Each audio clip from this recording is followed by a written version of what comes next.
Since it left early access a couple weeks ago, Legion TD2 has been my go-to multiplayer game of choice. It has surprisingly deep strategy elements that have kept me playing for 50 hours and counting. So let's get into it. Legion TD2 is a unique multiplayer tower defense Autobattler hybrid. Each turn, you place towers to defend against a wave of enemies. Once each wave starts, your towers will attack the enemy in an Autobattler fashion. Both which units you place, as well as where you place them, can have a big impact on how successful you'll be for a given wave. You gain gold to place towers, from clearing enemies, and from end-to-wave income that I'll talk a little bit more about later. In addition to placing towers, you can also send offensive units to attack your enemy's lane. The goal is to push through enemies' towers or units and kill their king to end the game. Even if you don't win the game that turn, getting an enemy to leak, aka let enemies through, gives you extra gold, puts you ahead economically. In order to send units to the enemy, you have to spend Mithram, which is a currency you get by building workers, which cost gold, and that's the economic aspect of the game. You want to spend as little gold as possible on towers so they can clear the wave, and you can then spend the extra gold on workers.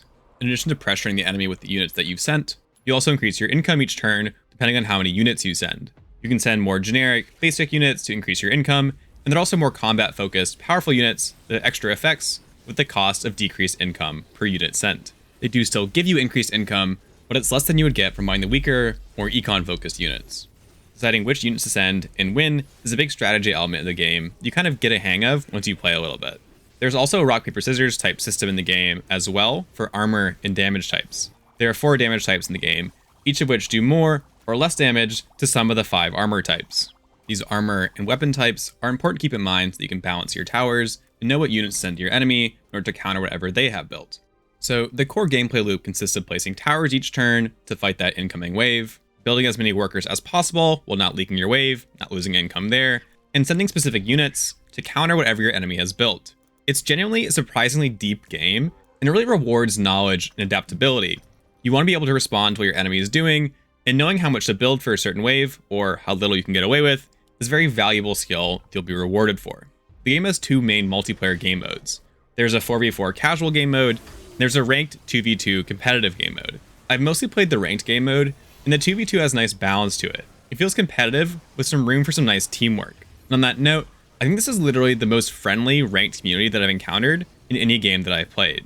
I've never seen any toxicity, which is really great and kind of surprising for a ranked game mode.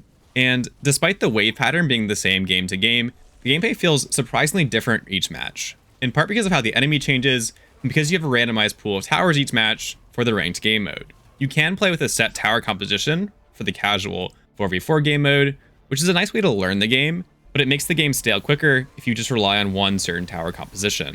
And while I haven't played the 4v4 game mode as much as the ranked 2v2 mode, it has some unique elements as well. For example, there's some co-op placements, unique build patterns you can use, and things like that. There's also a campaign mode you can play either solo or co-op. That's a great way to learn the game and complete some specific challenges if you like doing that kind of thing. The games themselves are usually 15 to 25 minutes, and those game times make it easier to jump in and out of compared to some other multiplayer games. However, I do have 2 main criticisms of the game itself. First, the game can be excessively snowbally at times. That's to say, if you botch or waver too early on, your game can be basically over because of how far behind you get. Of course, you can still be saved by your teammate, or clever sends that make your enemy leak, and there are some comeback mechanics in the game. For example, if you make someone who's far ahead of you leak, you can get some extra gold that round.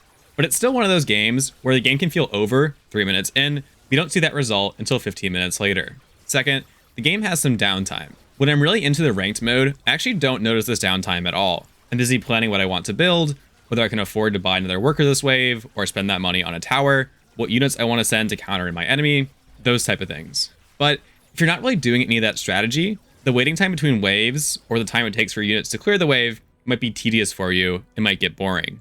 I would just think if you typically enjoy slower strategy games. If you do enjoy those slower games, I suspect the pace of the game won't bother you at all. But if you're looking for a more action-focused game, more high-speed game, this is probably not the game for you.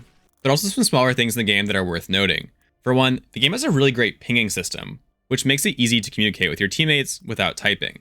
The game is getting active updates as well, and there's even one this week that makes that pinging system that I just mentioned even better. Additionally, the game has a lot of customizable UI options that can give you more information for fine-tuning your strategy, or if you don't want them, you can just get rid of them. Finally, there are also some cosmetics you can buy as microtransactions. These are mostly just alternative skins for certain units or towers, But there are also a couple other cosmetic things in the game as well. There is no pay to win though, and I've never felt compelled to spend any extra cash.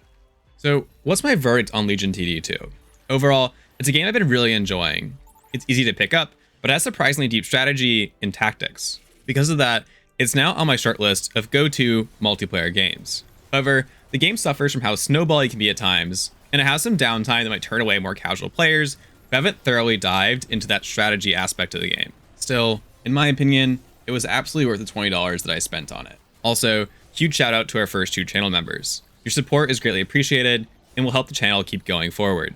Please like this video to help me on the algorithm, and thanks for watching.